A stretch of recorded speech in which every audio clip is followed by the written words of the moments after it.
क्या आपने कभी सोचा है कि अगर आपने अपनी जिंदगी में कुछ चीजें समय पर छोड़ दी होती तो आज आपकी जिंदगी कैसी होती।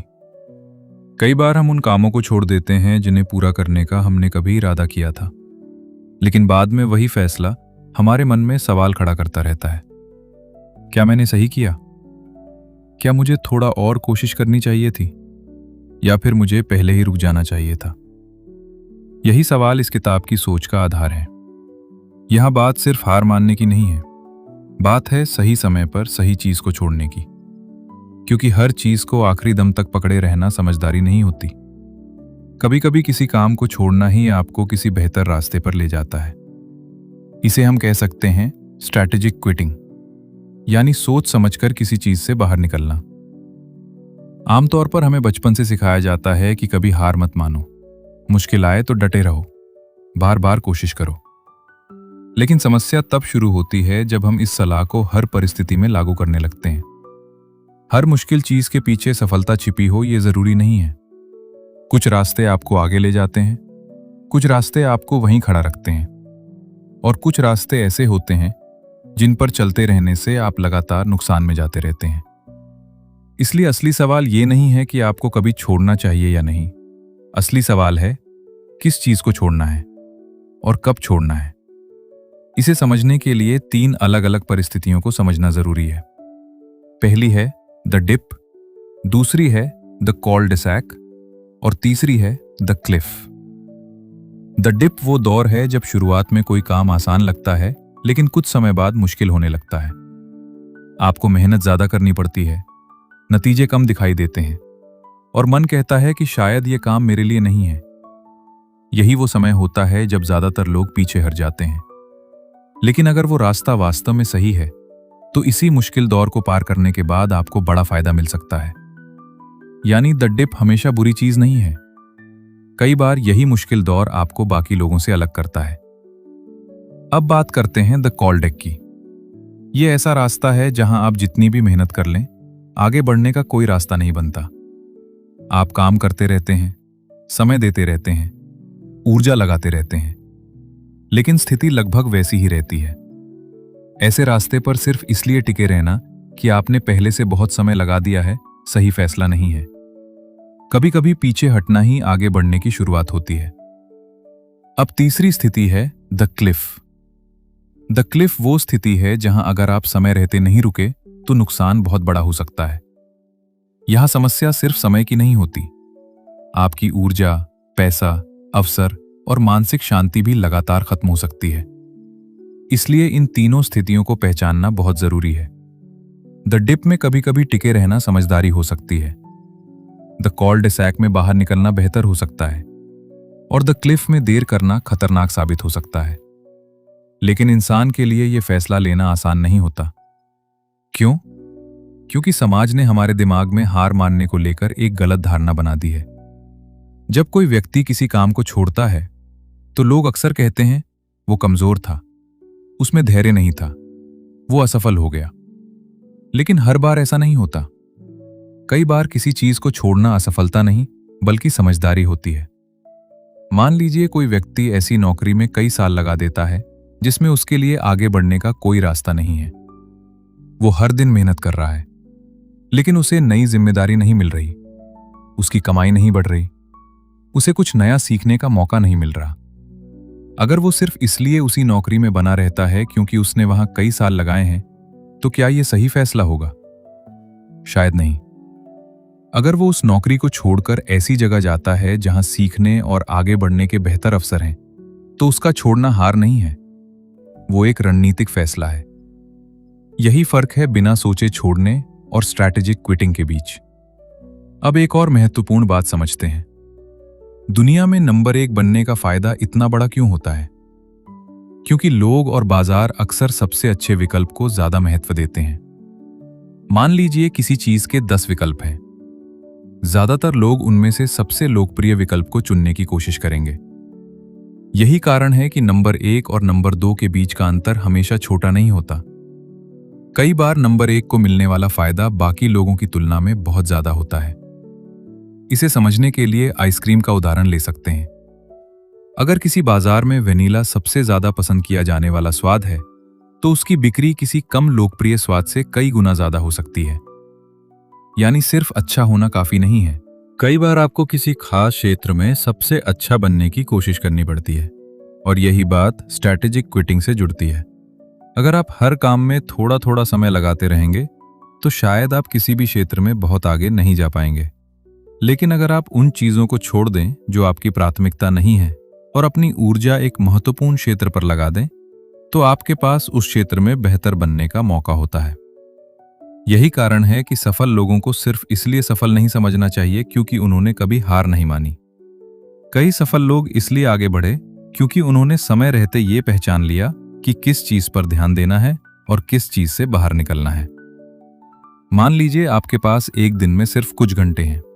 अगर आप अपना समय 10 अलग अलग कामों में बांट देंगे तो किसी एक काम में असाधारण परिणाम पाना मुश्किल होगा। लेकिन अगर आप गैर जरूरी कामों को हटाकर अपना समय एक महत्वपूर्ण लक्ष्य पर लगाते हैं तो आपकी प्रगति तेज हो सकती है। इसलिए कभी कभी सफलता ज्यादा चीजें करने से नहीं आती, सफलता कुछ चीजों को छोड़ने से भी आती है। अब सोचिए एक ऐसी छात्रा के बारे में जो अपने क्षेत्र में बहुत आगे बढ़ना चाहती है। उसके सामने कई रास्ते हैं। वो अलग अलग नौकरियां कर सकती है, अलग अलग क्षेत्रों में काम कर सकती है। लेकिन अगर उसका लक्ष्य किसी खास क्षेत्र में सर्वश्रेष्ठ बनना है तो उसे कुछ दूसरे रास्तों को छोड़ना पड़ेगा। वो हर अवसर को स्वीकार नहीं कर सकती क्योंकि हर हां के साथ किसी दूसरी चीज के लिए ना कहना पड़ता है। यही जीवन का एक महत्वपूर्ण नियम है। आपके पास सीमित समय है, सीमित ऊर्जा है और सीमित ध्यान है। इसलिए अगर आप हर चीज को पकड़कर रखना चाहेंगे तो शायद किसी भी एक चीज को पूरी ताकत नहीं दे पाएंगे। यही वजह है कि स्ट्रैटेजिक क्विटिंग सिर्फ काम छोड़ने की बात नहीं है, ये अपनी प्राथमिकताओं को साफ करने की बात है। आपको ये तय करना होता है कि आपके लिए वास्तव में महत्वपूर्ण क्या है और फिर बाकी चीजों के बारे में ईमानदारी से फैसला लेना होता है। अब एक सवाल आपके सामने भी है। आपकी जिंदगी में अभी कौन सी ऐसी चीज है जिसे आप सिर्फ आदत, डर या लोगों के दबाव की वजह से पकड़े हुए हैं? क्या वो आपको आगे ले जा रही है या सिर्फ आपका समय और ऊर्जा ले रही है? क्या उसमें आगे बढ़ने की वास्तविक संभावना है या आप सिर्फ इसलिए टिके हुए हैं क्योंकि आपने उसमें पहले ही बहुत समय लगा दिया है? इन सवालों के जवाब आसान नहीं होंगे, लेकिन यही सवाल आपको बेहतर फैसले लेने में मदद कर सकते हैं। याद रखिए, किसी चीज को छोड़ना हमेशा हार नहीं होता। कभी कभी छोड़ना ही आपको उस रास्ते पर जाने की आजादी देता है जहां आपकी मेहनत का बेहतर परिणाम मिल सकता है। लेकिन इसका मतलब यह भी नहीं है कि हर मुश्किल आने पर आपको तुरंत छोड़ देना चाहिए। अगर कोई रास्ता सही है और सिर्फ इसलिए मुश्किल हो गया है क्योंकि आप सफलता के कठिन दौर से गुजर रहे हैं, तो वहां टिके रहना जरूरी हो सकता है। इसलिए फैसला भावना से नहीं, समझ से लेना चाहिए। मुश्किल देखकर तुरंत छोड़ देना भी गलत है और बिना भविष्य देखे किसी चीज से चिपके रहना भी गलत है। सही तरीका है, स्थिति को समझो, भविष्य की संभावना देखो, अपने लक्ष्य को याद रखो और फिर फैसला लो कि आपको रुकना है या आगे बढ़ने के लिए रास्ता बदलना है। क्योंकि असली सफलता सिर्फ लगातार चलते रहने में नहीं है। असली सफलता ये पहचानने में भी है कि किस रास्ते पर चलते रहना आपके लिए सही है और किस रास्ते से समय रहते बाहर निकलना जरूरी है। जब आप ये समझना शुरू कर देते हैं, तब क्विट करना आपके लिए हार का शब्द नहीं रहता। ये एक रणनीति बन जाता है, एक ऐसा फैसला जो आपको गलत जगह से निकालकर सही जगह पर अपनी पूरी ताकत लगाने का मौका देता है। इसलिए अगली बार जब आपको किसी चीज को छोड़ने का मन करे, तो खुद से सिर्फ ये मत पूछिए, क्या मैं हार मान रहा हूं? इसके बजाय पूछिए, क्या मैं किसी बेहतर चीज के लिए जगह बना रहा हूं?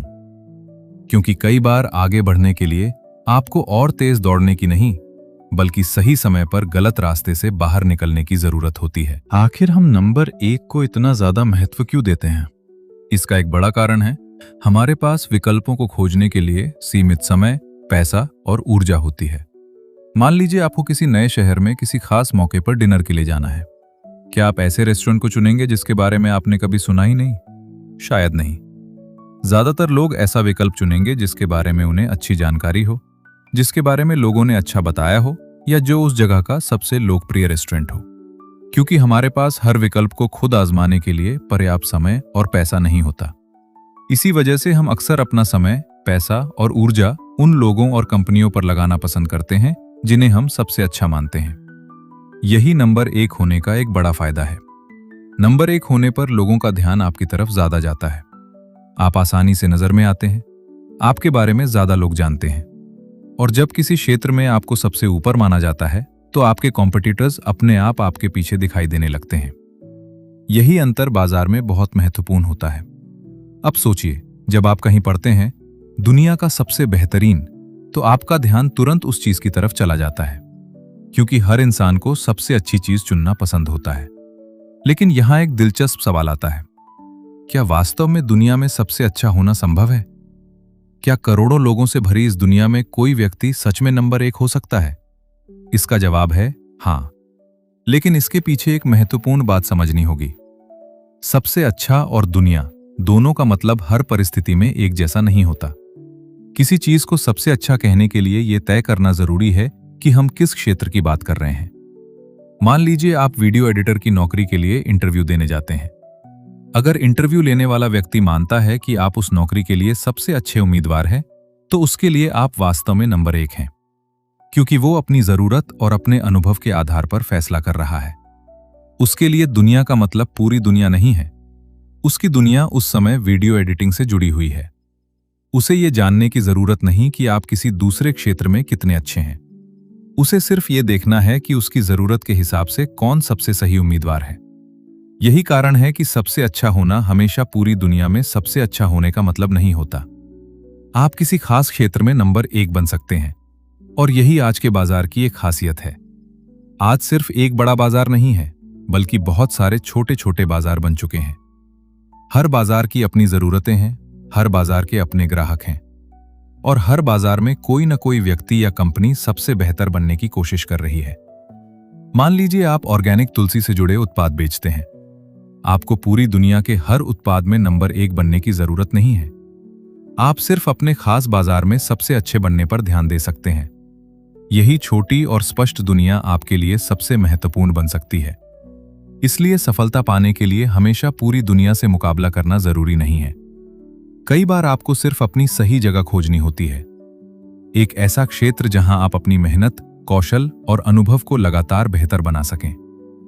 जब आपको वो क्षेत्र मिल जाता है, तब आपका लक्ष्य हर किसी से मुकाबला करना नहीं रहता। आपका लक्ष्य उस खास क्षेत्र में सबसे बेहतर विकल्प बनना होता है, और यही नंबर एक होने की असली ताकत है। हार मान लेना या किसी काम को छोड़ देना सुनने में बहुत नकारात्मक लगता है ना? हमें बचपन से यही सिखाया जाता है कि कोशिश करते रहो, मेहनत करते रहो और कभी हार मत मानो। लेकिन शायद आपकी जिंदगी में भी ऐसे मौके आए होंगे जब आपने अपनी तरफ से पूरी कोशिश की, आपने समय दिया, मेहनत की, अपनी पूरी ऊर्जा लगाई, फिर भी आखिर में आपको सफलता नहीं मिली। ऐसे समय में एक सवाल मन में जरूर आता है, अगर सफलता का मतलब सिर्फ लगातार मेहनत करते रहना और कभी हार ना मानना है, तो फिर मैं सफल क्यों नहीं हो रहा?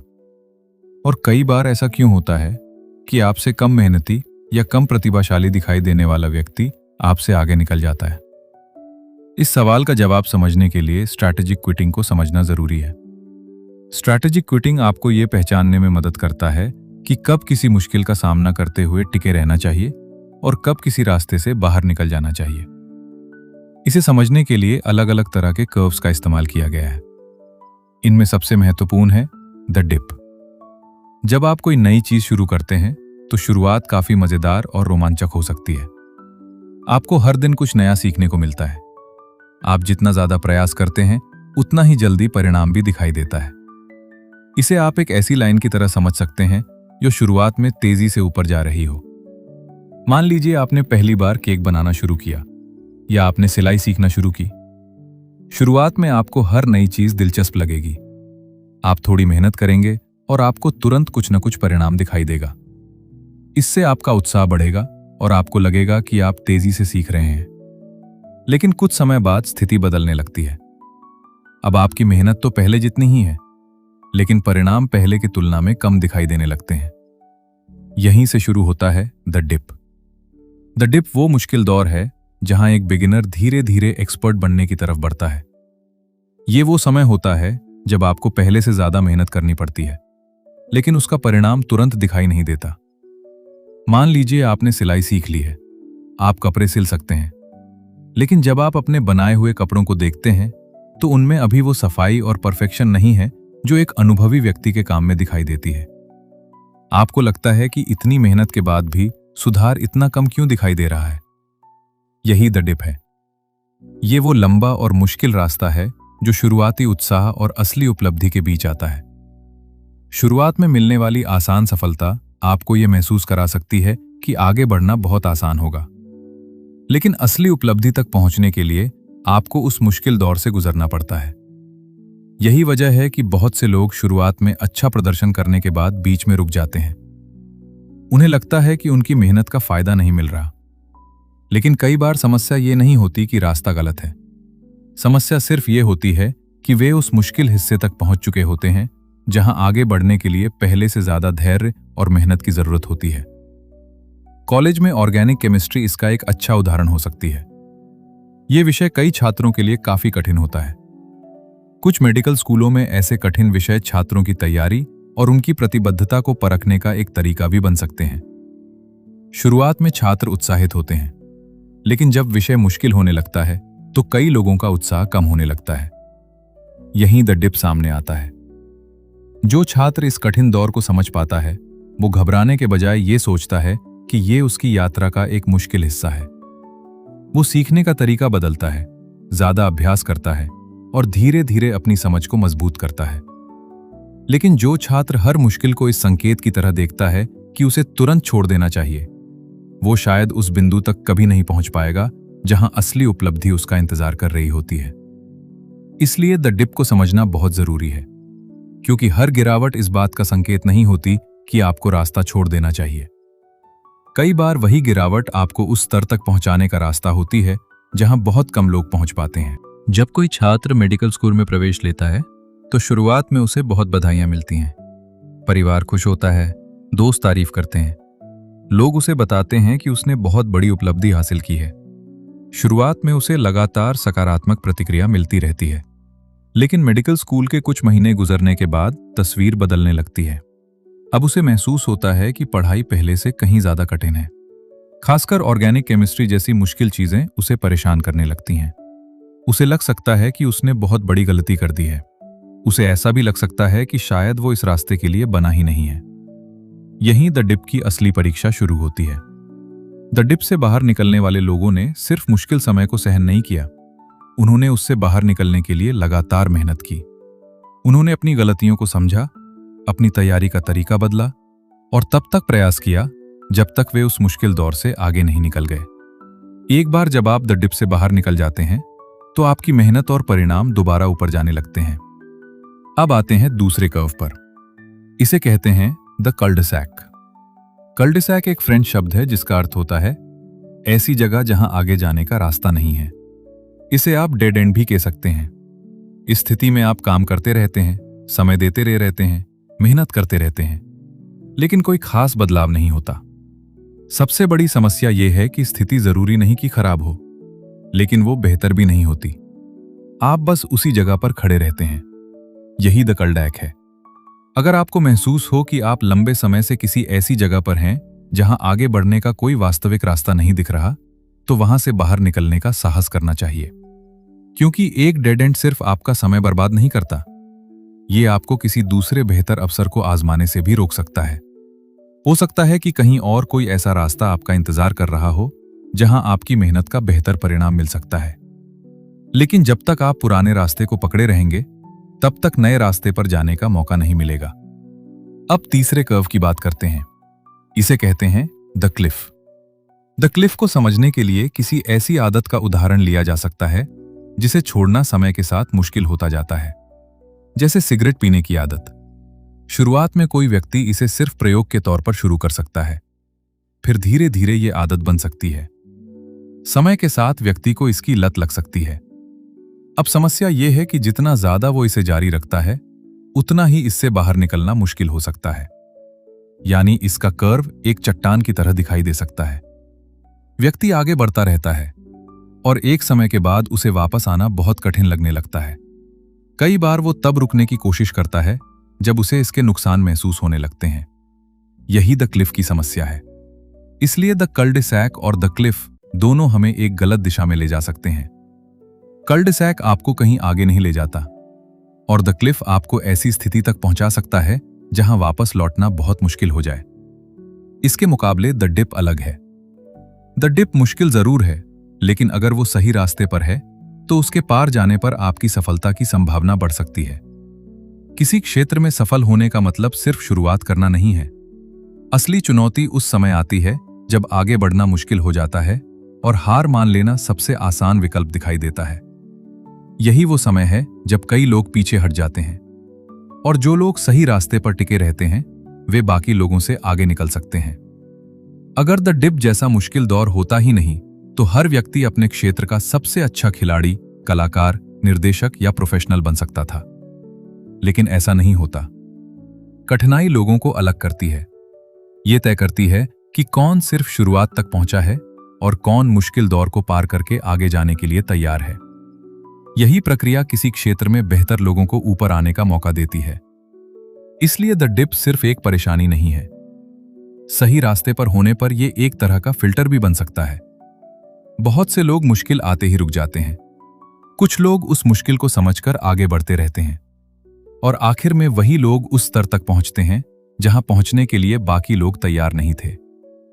यही द डिप की असली ताकत है। जो लोग द डिप से बाहर निकलने के लिए अपना समय, ऊर्जा और मेहनत लगाते हैं, उनके पास अपने क्षेत्र में सबसे बेहतर बनने का मौका होता है। वे सिर्फ औसत बने रहने से संतुष्ट नहीं होते। उनका लक्ष्य होता है कि वे अपने काम में लगातार बेहतर बने और एक ऐसे स्तर तक पहुंचे जहां बहुत कम लोग पहुंच पाते हैं। क्योंकि द डिप से हर कोई बाहर नहीं निकल पाता, इसलिए जो लोग इसे पार कर लेते हैं वे अपने क्षेत्र में दूसरों से अलग दिखाई देने लगते हैं। इसे स्नोबोर्डिंग के उदाहरण से समझते हैं। स्नोबोर्डिंग देखने और करने में बहुत रोमांचक लग सकती है। जब कोई व्यक्ति आसानी से स्नोबोर्ड पर फिसलता हुआ नीचे आता है तो वो काफी शानदार दिखाई देता है। लेकिन सवाल यह है कि इतने ज्यादा लोग इसे सीखते क्यों नहीं हैं? क्योंकि इसे सही तरीके से सीखना आसान नहीं है। आपको अपना संतुलन बनाए रखना सीखना पड़ता है। स्नोबोर्ड को नियंत्रित करना सीखना पड़ता है और इसके लिए कई दिनों या कई हफ्तों तक अभ्यास करना पड़ सकता है। इस दौरान आप बार बार गिर सकते हैं, कभी चोट भी लग सकती है। कई बार आपको लगेगा कि आप आगे बढ़ ही नहीं रहे। यही वो समय है जब आपका आत्मविश्वास कम होने लगता है। आप सोच सकते हैं कि शायद ये आपके लिए नहीं है और बहुत से लोग यही रुक जाते हैं। लेकिन अगर आपने पहले ही तय किया था कि आप स्नोबोर्डिंग सीखना चाहते हैं और आपने सही तैयारी के साथ शुरुआत की है, तो इस मुश्किल दौर में एक कदम और आगे बढ़ाना ही आपको बाकी लोगों से अलग कर सकता है। हर बार जब आप गिरने के बाद दोबारा उठते हैं, आप द डिप से थोड़ा और आगे निकलते हैं। धीरे धीरे आपका संतुलन बेहतर होता है, आपका नियंत्रण बढ़ता है और जिस चीज को शुरुआत में बहुत मुश्किल समझ रहे थे वही कुछ समय बाद आसान लगने लगती है। लेकिन यहां एक जरूरी बात समझना भी उतना ही महत्वपूर्ण है। अगर आपको शुरुआत से ही पता है कि आप स्नोबोर्डिंग सीखने के लिए जरूरी समय, मेहनत और धैर्य नहीं दे पाएंगे, तो शायद शुरुआत न करना ही बेहतर फैसला है। क्योंकि बिना सोचे किसी चीज को शुरू करना और बीच में छोड़ देना आपको नुकसान में डाल सकता है। आप समय लगाएंगे, पैसा खर्च करेंगे, ऊर्जा लगाएंगे और जब मुश्किल दौर आएगा तब सब कुछ छोड़ देंगे। ये स्ट्रैटेजिक क्विटिंग नहीं है। स्ट्रैटेजिक क्विटिंग का मतलब है शुरुआत से पहले यह समझना कि आप किस चीज को हासिल करना चाहते हैं और उसके लिए आपको कितनी मेहनत करनी पड़ेगी। अगर लक्ष्य आपके लिए महत्वपूर्ण है और रास्ता सही है, तो द डिप आने पर सिर्फ इसलिए पीछे नहीं हटना चाहिए क्योंकि चीजें मुश्किल हो गई हैं। लेकिन अगर आपको पता है कि यह लक्ष्य आपके लिए महत्वपूर्ण ही नहीं है, तो शुरुआत में ही अपना समय और ऊर्जा किसी बेहतर जगह लगाना ज्यादा समझदारी हो सकती है। यही समझदारी और जल्दबाजी के बीच का अंतर है। सही समय पर लिया गया फैसला आपको आगे बढ़ा सकता है। गलत समय पर लिया गया फैसला आपको बार बार उसी जगह वापस ला सकता है। इसलिए द डिप से डरने की जरूरत नहीं है। पहले यह पहचानिए कि आप जिस रास्ते पर हैं वो वास्तव में आपके लक्ष्य तक ले जा सकता है या नहीं। अगर जवाब हां है, तो मुश्किल दौर को पार करने की तैयारी रखिए, क्योंकि कई बार सफलता उसी जगह आपका इंतजार कर रही होती है जहां ज्यादातर लोग हार मानकर वापस लौट जाते हैं। आखिर में बस एक बात हमेशा याद रखिए, हर बार छोड़ देना गलत नहीं होता और हर बार टिके रहना भी सही नहीं होता। असली समझदारी इस बात में है कि आप पहचान सकें कहाँ रुकना है, कहाँ लड़ना है और कहाँ अपना रास्ता बदल देना है। अगर कोई रास्ता आपको आपके लक्ष्य के करीब ले जा रहा है तो मुश्किल देखकर पीछे मत हटिए, क्योंकि हो सकता है कि वही मुश्किल दौर आपकी सफलता की सबसे बड़ी परीक्षा हो। लेकिन अगर कोई रास्ता आपको लगातार वहीं रोक कर रख रहा है जहां आगे बढ़ने की कोई संभावना नहीं है, तो सिर्फ पुराने फैसले की वजह से उससे चिपके मत रहिए। कभी कभी एक दरवाजा बंद करना ही दूसरे बेहतर दरवाजे को खोलने का पहला कदम होता है। अपनी जिंदगी में हर चीज को पकड़े रखना जरूरी नहीं है, कुछ चीजों को छोड़ना भी जरूरी है। गलत आदतें छोड़िए, गलत रास्ते छोड़िए, बेकार की चीजों पर अपना समय बर्बाद करना छोड़िए और सबसे जरूरी, उस डर को छोड़िए जो आपको सही फैसला लेने से रोकता है। क्योंकि आपकी जिंदगी में समय सीमित है, आपकी ऊर्जा सीमित है, इसलिए इन्हें हर जगह खर्च मत कीजिए। उन्हीं चीजों पर लगाइए जो आपके लिए सच में मायने रखती हैं। याद रखिए, हार मानना और समझदारी से रास्ता बदलना एक ही बात नहीं है। कभी कभी छोड़ना कमजोरी नहीं होता, कभी कभी छोड़ना ही आपकी सबसे बड़ी ताकत बन जाता है। तो अगली बार जब जिंदगी आपको किसी मुश्किल मोड़ पर खड़ा करे, खुद से सिर्फ इतना पूछिए, क्या मुझे थोड़ा और आगे बढ़ना है या अब किसी बेहतर रास्ते की तरफ मुड़ना है? और जब आपको इसका जवाब मिल जाए तो अपने फैसले पर भरोसा रखिए, क्योंकि जिंदगी में जीत हमेशा वही इंसान हासिल नहीं करता जो सबसे ज्यादा देर तक एक ही जगह खड़ा रहता है। जीत कई बार उसे मिलती है जो सही समय पर सही फैसला लेना सीख जाता है। अगर आपको ये वीडियो पसंद आया और इसने आपको अपनी जिंदगी के फैसलों के बारे में सोचने पर मजबूर किया, तो बुक्स ऑफ नॉलेज को जरूर सब्सक्राइब करें। यहां हम ऐसी ही किताबों से मिलने वाली गहरी और काम की बातों को आसान हिंदी में आपके सामने लाते हैं, ताकि हर किताब सिर्फ सुनी न जाए बल्कि आपकी जिंदगी में भी काम आए। वीडियो पसंद आया हो तो लाइक करें और इसे उस व्यक्ति के साथ जरूर शेयर करें जिसे आज शायद ये समझने की जरूरत है कि हर चीज को पकड़े रखना जरूरी नहीं होता। कभी कभी आगे बढ़ने के लिए कुछ चीजों को छोड़ना भी पड़ता है। मिलते हैं अगली किताब और एक नई सीख के साथ। तब तक सीखते रहिए, आगे बढ़ते रहिए और अपने फैसले खुद लेना सीखिए।